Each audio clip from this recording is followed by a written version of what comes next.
Dinamo City dhe Egnatia kanë shansin sonte të afrohen me historinë. Blut kryeqytetës duhet përmbysin audën për të shkuar në play-offet e Conference League, ndërsa rrogozhinasit kanë një detyrë pak më të vështirë kundër irlandezëve të Shamrock Rovers në Europa League. Dinamo Ilirdajës do të luajë sfidën e vet në Elbasan Arena dhe gjithçka nis nga humbja 1-0 në Letoni. Sfida në letër duhet jetë e hapur duke marrë në konsiderat edhe ekuilibrat e treguar në takimin e parë. Blut kanë në stol një trajner me eksperiencë si Ilirdaja, ekspert i ndeshjeve në Kupat e Evropës, ku ka luajtur 66 takime dhe ka marrë 16 kualifikime.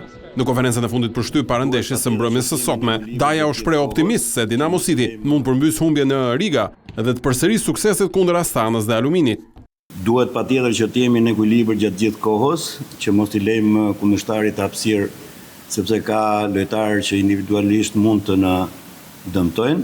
Nuk duhet ta kemi mendjen te rezultati, por duhet ta kemi mendjen tek ajo që ne i themi manovër dhe ekuilibër.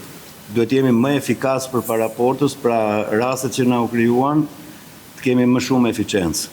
Por a ka një plan Ilirdaja se si mundet Auda?